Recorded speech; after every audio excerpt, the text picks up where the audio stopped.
dos brasileiros, né? Ao passo que o ministro Moro é aprovado por mais de metade da população. Mas enfim, é ridículo alguém que sequer é investigado se explicar sobre informações não confirmadas, obtidas ilegalmente, de fonte anônima, sem qualquer validade jurídica, e que sequer foram submetidas na íntegra ao público, às autoridades e à imprensa. E essa parte é muito importante, a divulgação na íntegra, porque o Intercept, o Intercept Brasil, ele não faz jornalismo, ele faz terrorismo político a conta-gotas. E qual que é a gota da vez? Qual que é o novo trecho explosivo aí publicado por esse site panfletário que é tocado por gringos e militantes da esquerda? Vamos aí ao suposto diálogo, né?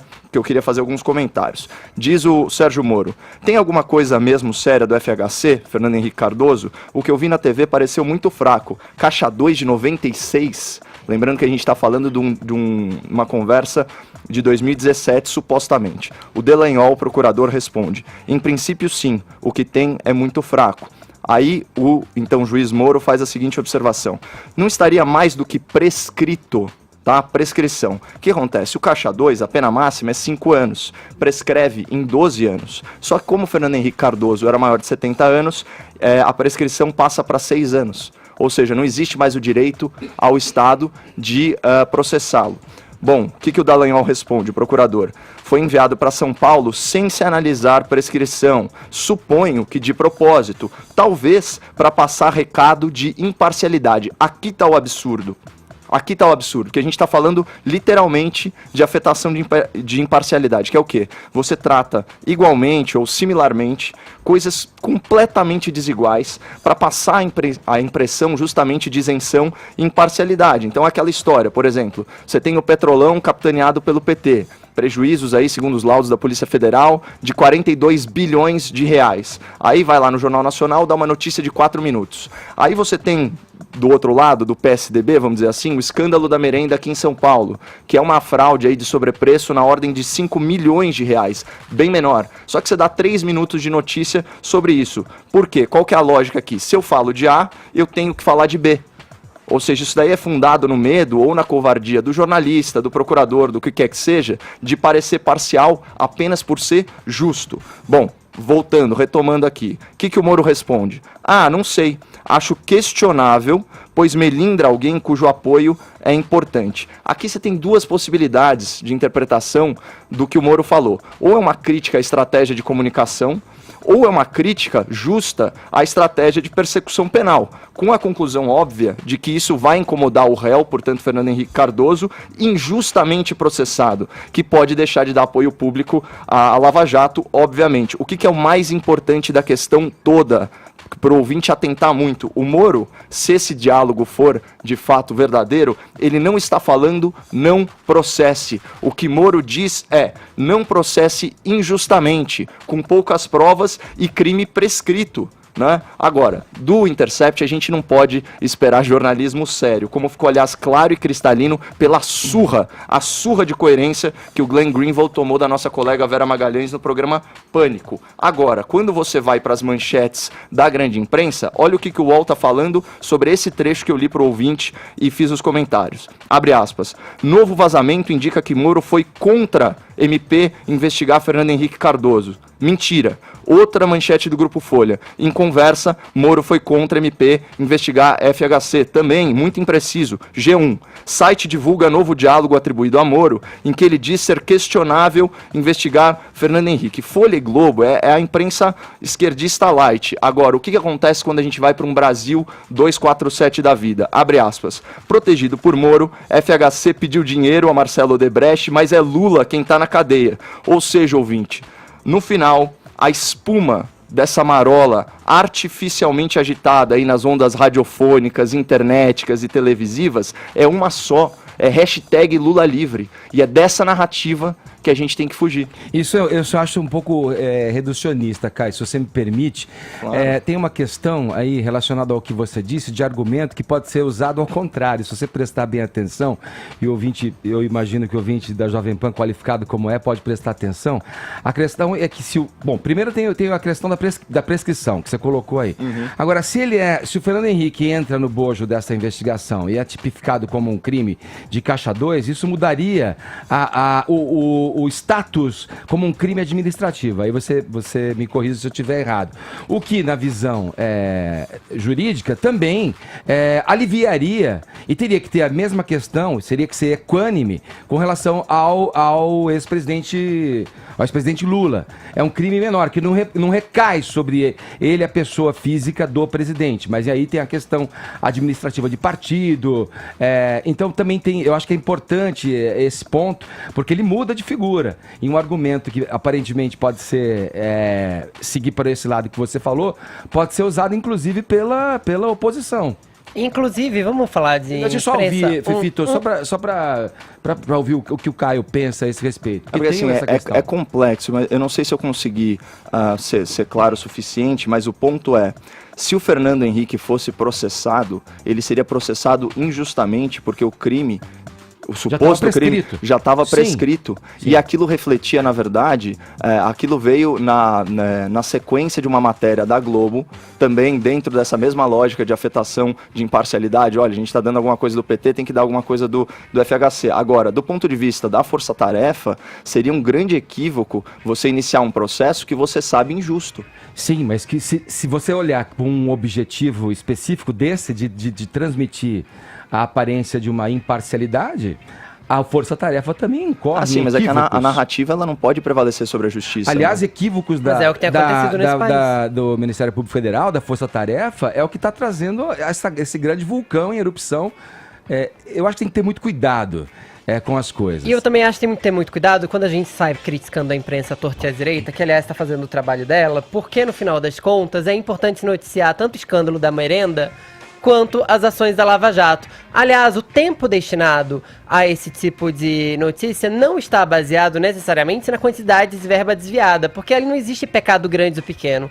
Roubo é roubo. O tempo destinado a esse tipo de notícia, ele é basicamente fundado na quantidade de informações apuradas sobre o assunto. Tendo em vista como as pessoas se comportam com relação à Globo e à Folha, eu acho muito curioso que as pessoas chamem a Globo e a Folha de esquerda light, quando muita gente acha que a Globo e a Folha são de direita e estão tentando ajudar X ou Y. Eu acho que a gente tem que ter muito cuidado com isso. E, aliás, só para encerrar no que diz respeito à imprensa, mais cuidado ainda a gente tem que ter ao usar esse tipo de mídia alternativa que tanta gente sai enaltecendo por aí, que não faz e não se dá o trabalho de fazer o trabalho básico pro jornalista, que é ouvir o outro lado, que a gente aprende no primeiro período de faculdade. Digo isso, inclusive, por já ter sido caluniado por muita gente desse tipo, que saiu usando informação minha sem checar e sem saber de onde ela veio e nunca se deu o trabalho de me procurar para saber se era verdade ou não. O jornalismo também é checar fato direto com a fonte. Eu preciso passar para o Zé Maria Trindade repetindo o seguinte,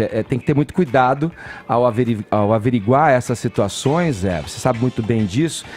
Primeiro, existe uma contundência em se considerando aqueles primeiros diálogos que foram divulgados com relação a afirmações de juristas, que olha, houve um extrapolamento aí, houve um pisar além das atribuições de um juiz, as questões fora do processo, dos autos do processo. Quer dizer, se isso tudo se confirmar, temos uma questão muito grave. E aí, isso não significa, eu acho que é errôneo e reducionista também dizer, simplesmente bradar, os que querem o fim da Lava Jato, a soltura de corruptos. A gente aqui, quando analisou, só para fazer um paralelo com o assunto ontem, Zé, quando analisou a questão das empresas, da Odebrecht, que Lula, Dilma e os quadros mais altos do PT diziam que a Lava Jato estava quebrando economicamente o país por conta da revelação, né, dessas empreiteiras em negócios escusos com o governo, nós falávamos aqui, que quebre o país então, porque o que vale aqui pra gente? O que vale sempre, na verdade, nessa relação de nós que estamos aqui como imprensa, nessa relação entre o poder e o ouvinte e o cidadão, vale a verdade do fato. Então, se o Brasil tiver que quebrar economicamente por conta das empreiteiras, que quebre, porque é nessa depuração que a gente se constrói como uma nação grande, como uma nação que se propõe soberana. Ao mesmo pensamento, eu atribuo agora à Lava Jato. Reduzia isso a só, olha, quem está querendo a apuração da verdade dos fatos, está querendo a soltura de bandidos. Acho isso um equívoco, acho que isso é uma ilusão. É uma tentativa de uma tática ilusória para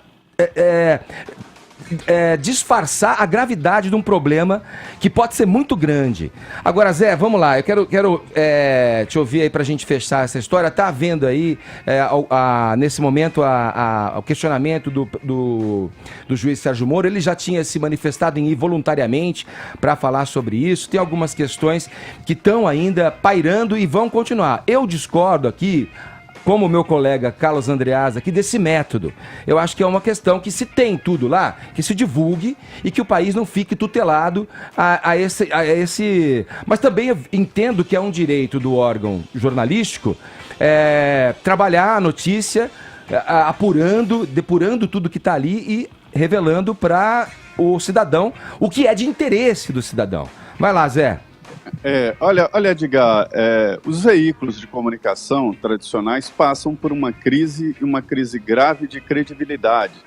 Eu aprendi que a Jovem Pan e outras empresas têm o mesmo microfone, o mesmo fio e o mesmo transmissor.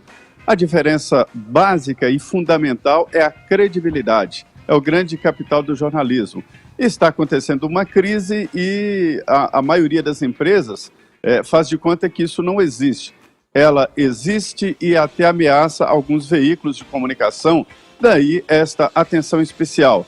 O ministro Sérgio Moro agora é político, seja bem-vindo para a política. Política é isso aí, debate.